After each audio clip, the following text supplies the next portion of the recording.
काळ लोकातून मुक्ती आणि सतलोकाचे रहस्य. संत रामपालजी महाराजांच्या सत्संगात शेकडो भक्तांना मोलाचे मार्गदर्शन.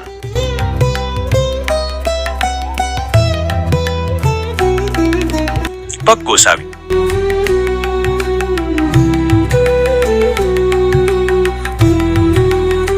सतसाहेब, तळोदा तालुक्यातील सलसाडी येथील शासकीय आश्रमशाळेच्या भव्य सभागृहात संत रामपालजी महाराजांच्या जिल्हा सत्संगाचे यशस्वी आयोजन करण्यात आले. या आध्यात्मिक सोहळ्यात शेकडो भाविकांनी मोठ्या संख्येने उपस्थिती लावली. अन्नपूर्णा मोहिमेच्या कार्याची माहिती देऊन सुरू झालेल्या या सत्संगातून महाराजांनी जीवनातील मूळ उद्देश आणि काळ लोकातून मुक्ती मिळवण्याचे रहस्य स्पष्ट केले. संत रामपालजी महाराजांनी यावेळी अत्यंत तडफदार संदेश दिला. हे संपूर्ण जग काळाचे घर आहे आणि यात राहणारा प्रत्येक मनुष्य हा काळचा आहार आहे असे त्यांनी स्पष्ट केले. या भयानक चक्रातून बाहेर पडण्यासाठी मूळ परमात्म्याचा साक्षात्कार करून घेणे बंधनकारक आहे. काळ भगवान कसे पालनपोषण करतात हे स्पष्ट करताना त्यांनी बकऱ्या पाळणाऱ्या व्यक्तीचे उदाहरण दिले. याच प्रकारे भगवान विष्णू, भगवान शंकर आणि ब्रह्माजी यांच्या माध्यमातून काल भगवान आपले पालनपोषण करून घेतात आणि शेवटी आपण त्यांचे आहार बनतो. त्यामुळे वेळ न गमावता प्रत्येकाने सद्भक्ती करून या जगातून कायमस्वरूपी मुक्ती मिळवावी आणि आपल्या निजधाम सतलोकात जावे असे आवाहन त्यांनी केले.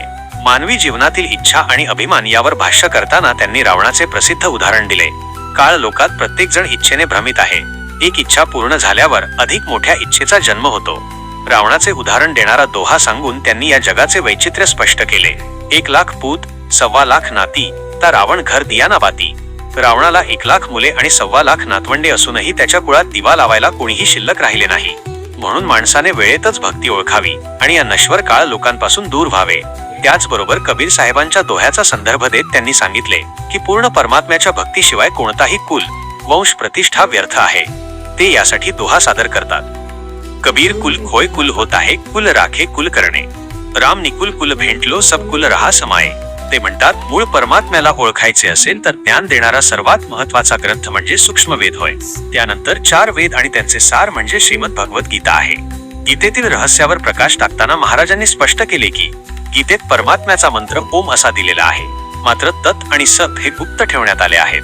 जो संत या त्रिमंत्राचा खरा अर्थ समजावून सांगेल तोच तुम्हाला परमात्म्यापर्यंत घेऊन जाईल. या संदर्भात त्यांनी भगवद्गीतेतील अध्याय 8 श्लोक 5 ते 10 आणि अध्याय 18 श्लोक 62, 63, 64 या श्लोकांचा संदर्भ दिला. त्यांनी सांगितले की खरा पूर्ण परमात्मा कबीर साहेब आहेत, ज्यांचे ज्ञान आता प्रकट झाले आहे. सत्संगाला येणाऱ्या भक्तांना कोणताही त्रास होऊ नये यासाठी तळोदा ते तळवे रस्त्यावरील सलसाडी फाट्याजवळ 2 भक्तांनी झेंडा धरून मार्गदर्शनाची सेवा लावण्यात आली होती. या व्यतिरिक्त पार्किंग सेवा, चप्पल बूट सेवा आणि जलराम सेवा अशा विविध सेवा भक्तांकडून उत्साहाने साकारण्यात आल्या. सत्संगाच्या समारोपात उपस्थित सर्व भक्तांना चहा बिस्किट देण्यात आले आणि या महत्त्वपूर्ण आध्यात्मिक सोहळ्याची सांगता झाली. या आध्यात्मिक सोहळ्याला सलसाडी आश्रमशाळेचे मोठे मोलाचे सहकार्य लाभले, जेणेकरून या परिसरात आध्यात्मिक वातावरणाची निर्मिती झाली. और छत गिरी नहीं, अगर वो ठार नहीं लाते तो कुछ दिनों